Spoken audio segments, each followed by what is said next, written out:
Hola a todos, mi nombre es Mar Martínez, soy experta en el listening y estándares web y trabajo en la Oficina para la Armonización del Mercado Interior.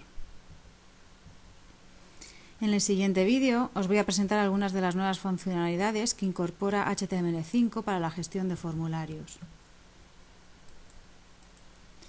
Antes de comenzar, deciros que podéis contactar conmigo en la dirección de correo mmar.martinez.carrascosa@gmail.com. Además, mi cuenta de Twitter relacionada con el tema es @mar_martinez_c. Como ya vimos en la primera parte del tutorial, una de las características más importantes que nos trae el nuevo estándar HTML5 son los nuevos elementos disponibles para el manejo de formularios, ya que nos permite gestionarlos de manera nativa y por tanto se puede prescindir de JavaScript para realizar algunas validaciones de formulario del lado del cliente. El disponer de controles avanzados nativos facilita mucho el trabajo del desarrollador, porque no se tiene que preocupar por problemas de compatibilidad entre distintos navegadores. Además, esto supone un ahorro de tiempo y de ancho de banda, ya que por un lado permite que el formulario no sea enviado si no es válido, y por otro lado permite informar al usuario de que alguno de los valores introducidos no cumple con los requisitos definidos. Para los usuarios, los formularios tienen ahora un comportamiento mucho más intuitivo, donde, por ejemplo, se pueden mostrar pistas sobre lo que se debe introducir en los campos de entrada. Se puede mostrar un calendario interactivo al usuario para rellenar un campo de fecha, o incluso se puede seleccionar un color desde una paleta de colores. En la primera parte del video tutorial analizamos algunos de los nuevos estados del atributo type del elemento input. Al final del vídeo vimos brevemente cómo los dispositivos móviles están mejorando su usabilidad para adaptarse a las necesidades del usuario, modificando la apariencia de su teclado táctil dependiendo del tipo de datos que el usuario tenga que rellenar. En esta segunda parte del vídeo tutorial vamos a ver algunos de los nuevos atributos de contenido que introduce HTML5 y además vamos a hablar brevemente de Modernizer y de los polyfills. En esta lista podéis ver los nuevos atributos de contenido incluidos en HTML5 para el elemento input que vamos a analizar en este vídeo. Algunos de ellos, como ocurre con el atributo autocomplete, se pueden usar además con otros elementos como es el elemento form. El atributo autocomplete nos permite especificar si un formulario completo o un campo de este debe tener la opción de autocompletado activada o no. Cuando el autocompletado está activado, es decir, cuando su valor sea on, el navegador completará automáticamente el campo con valores que el usuario haya introducido en ese campo en ocasiones anteriores. Si se desactiva, asignando el valor off, lo que se consigue es prevenir que un campo se autocomplete automáticamente, ya que en muchos casos este autocompletado puede causar problemas, incluso de seguridad. Es posible tener el autocompletado a on en un formulario y a off en uno o más campos dentro del mismo formulario, como por ejemplo en el campo de contraseña, y viceversa. Este atributo funciona con los elementos form y con los siguientes tipos de input: text, search, URL, tel, email, datepickers, password, range y color. El atributo autofocus nos permite especificar en qué campo de entrada queremos que se coloque automáticamente el foco cuando se carga la página. Es un atributo de tipo booleano, por lo que no deberemos definir más de un elemento con este atributo en la misma página. Este atributo puede suponer una ventaja en muchos casos, sobre todo a usuarios de teléfonos móviles, ya que permite al usuario comenzar a escribir de inmediato sin tener que hacer clic en el campo. Pero por otro lado supone una desventaja para aquellos usuarios que utilizan la barra espaciadora para moverse hacia abajo por la página, ya que esto no sucederá si el foco está colocado automáticamente en un campo.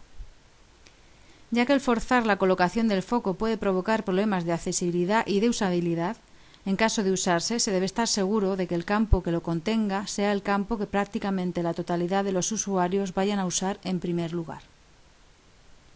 Por ejemplo, en la página principal de Google, lo más lógico es colocarlo en el campo de búsqueda, ya que en otro caso estaríamos provocando problemas de usabilidad. Los atributos min y max sirven para delimitar un rango de valores numéricos, permitiendo especificar el valor máximo y mínimo para un campo de entrada. El campo no permitirá al usuario introducir un valor por encima del máximo ni por debajo del mínimo. En el ejemplo hemos usado el input type number restringido por un valor mínimo y uno máximo, 2 y 14 respectivamente, Se puede observar que el sistema no permite incrementar el valor del campo más allá del 14 porque ha llegado al máximo definido. Estos atributos min-max los habíamos visto ya en la primera parte del tutorial en 2 ocasiones, al analizar el input type number y al analizar el input type range, en ambos casos para restringir el valor de un campo numérico. Estos atributos funcionan con los tipos de input number, range, date, datetime, datetime local, month, time y week. El atributo step especifica los intervalos numéricos válidos para un elemento input. Este atributo puede ser usado junto con los atributos max y min para crear un rango cerrado de valores válidos de un campo. En este ejemplo, donde step vale 2 y tenemos definido un valor por defecto de 2, un máximo de 14 y un mínimo de 2, los valores válidos para el campo son 2, 4, 6, 8, 10, 12 y 14. El atributo step funciona con los tipos de input number, range, date, datetime, datetime local, month, time y week. El atributo pattern permite validar un elemento input en base a una expresión regular. Para los que no lo sepáis, las expresiones regulares son modelos o patrones que describen las combinaciones de caracteres que se pueden introducir en el campo de texto, las que se tomarían como correctas. Se puede usar el atributo global title para ayudar al usuario a comprender lo que debe escribir en el campo. En el ejemplo podemos ver en primer lugar el efecto de usar el atributo title mostrando un tooltip de ayuda. Y a continuación podemos ver cómo un campo que tiene una expresión regular definida avisa al usuario cuando el texto introducido no cumple con dicha expresión regular. El atributo pattern funciona con los tipos de input text, search, URL, tell, email y password. El atributo placeholder permite que se muestre una pista o un ejemplo de lo que el usuario debe introducir en el campo de entrada, ya sea mediante un valor representativo o mediante una descripción corta del formato esperado en el campo. Esta pista se muestra en el campo mientras está vacío y desaparece bien cuando el campo recibe el foco, como es el caso de Firefox, o bien cuando se comienza a rellenar el campo, como es el caso de Google Chrome. El atributo placeholder funciona con los tipos de input text, search, URL, tell, email y password. El atributo require es un atributo booleano que cuando está presente especifica que el input que lo contiene debe ser rellenado por el usuario antes de enviar el formulario. Es el clásico campo obligatorio que suele marcarse con un asterisco o con color rojo. El atributo require funciona con los tipos de input text, search, URL, tell, email, date pickers, password, number, checkbox, radio y file. En la siguiente tabla podemos ver todos los nuevos atributos de contenido que hemos analizado en este vídeo y qué navegadores los soportan hasta el momento de ser grabado.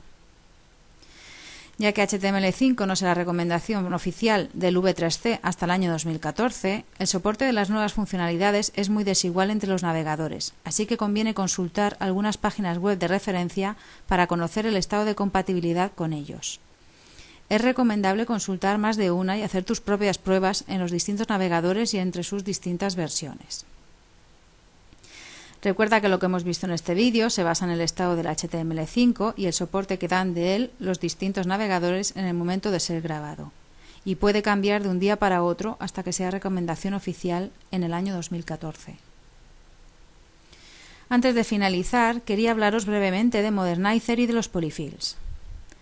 Modernizer es una microlibrería JavaScript que nos permite conocer la compatibilidad del navegador del usuario con las tecnologías HTML5 y CSS3, y en caso de que alguna característica usada en el código no sea compatible con el navegador, Modernizer lo detecta y permite tomar medidas para resolver el problema. Estas medidas se basan en el uso de los polyfills, que son librerías JavaScript que nos permiten cubrir las capacidades HTML5 y CSS3 que los navegadores no soportan. Lo que hacen es cambiar el HTML5 por otras tecnologías soportadas por el navegador en cuestión, por ejemplo, por JavaScript. En resumen, el código que desarrollemos será estándar HTML5 CSS3.